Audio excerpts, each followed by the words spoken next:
Hey there and welcome. You know, if you've ever found yourself on a tango dance floor late into the night, you've probably felt it. That moment when the whole energy of the room just shifts. The music gets this driving, insistent beat, and it's just so much fun. Well, today, we're going to pull back the curtain on the story behind one of the most electric sounds in all of tango, the incredible pairing of Donato Racciatti and Nina Miranda. So what is it? What gives a tango night, a milonga, its heartbeat, its pulse?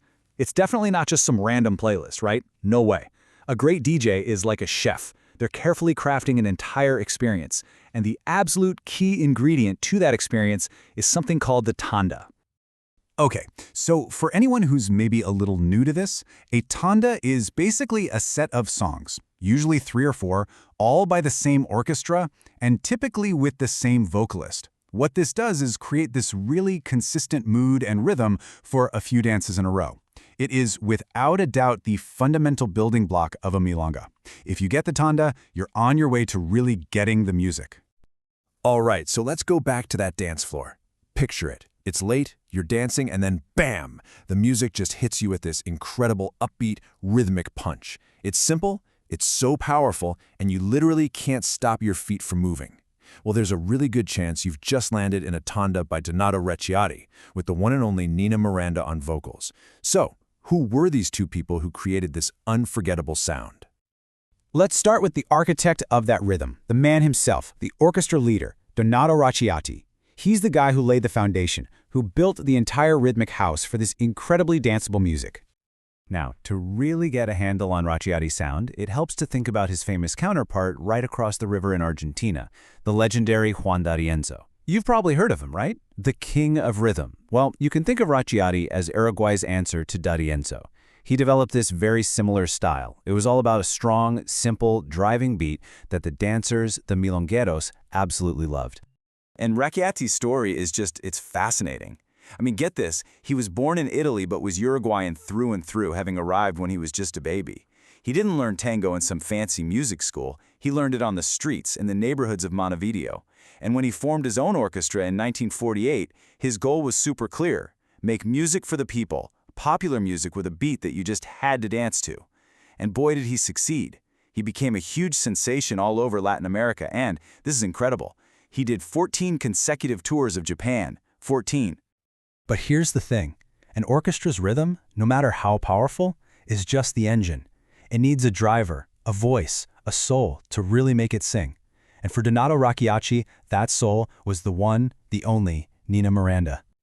I just love this story about how she got her name. It shows you exactly the kind of person she was. When she was just 13 years old, she went to see a movie, Puerta Cerrada, and the singer in the film was named Nina Miranda. Apparently, she walked right out of that theater, turned to her mother and said, "The day I'm an artist, I shall use that name." And you know what? She did. Just like that. So her real name was actually Nellie Maria Hunter. And when I say she was a natural, I mean she was a complete natural. It's kind of hard to believe, but she never studied singing, never did a single vocal exercise. It was all just pure, raw, inborn talent. People described her voice as crystalline, with perfect intonation, the kind of stuff that, as one writer put it, is learnt in no academy.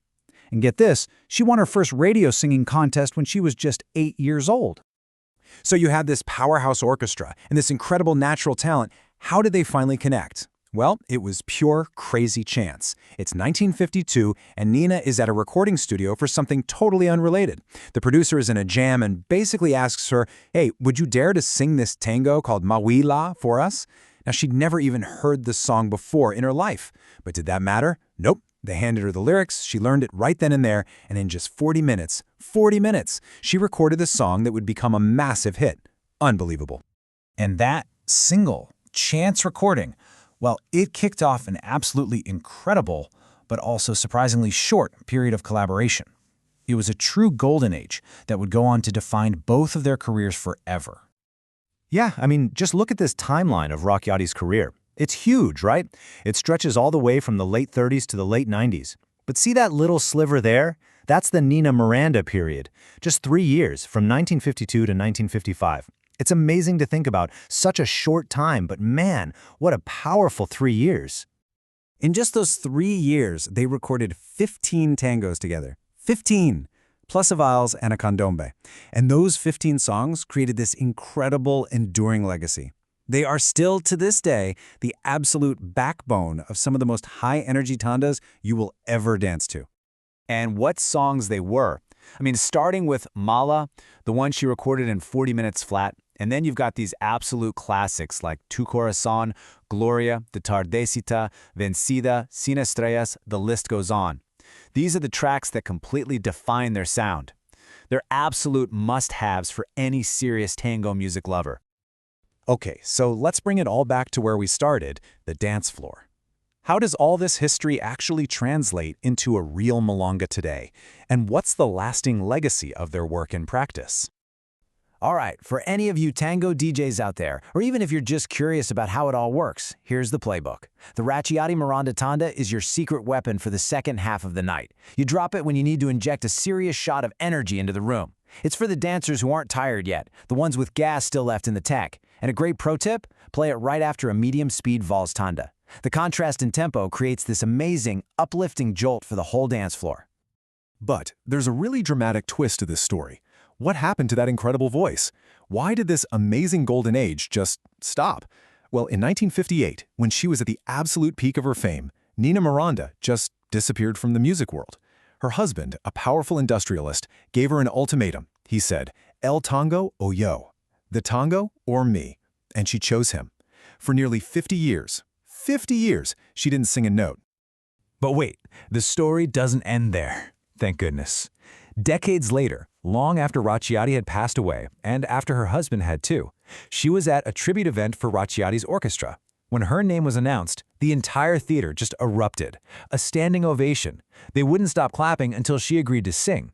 She was completely stunned, but she got up on that stage and she sang Medalla from start to finish. And she said later that it was in that exact moment that she finally understood what she had meant to people. Then I really became aware, she said. Just incredible. So the next time you're out dancing and you feel that upbeat rhythmic pulse take over the room, now you'll know the incredible story behind it. And it kind of makes you wonder, doesn't it? Every single tanda has a story like this, a history, a chance meeting, a voice. It just leaves you with this question. How many other masterpieces are out there, hidden in the music, just waiting for us to listen a little closer on the dance floor?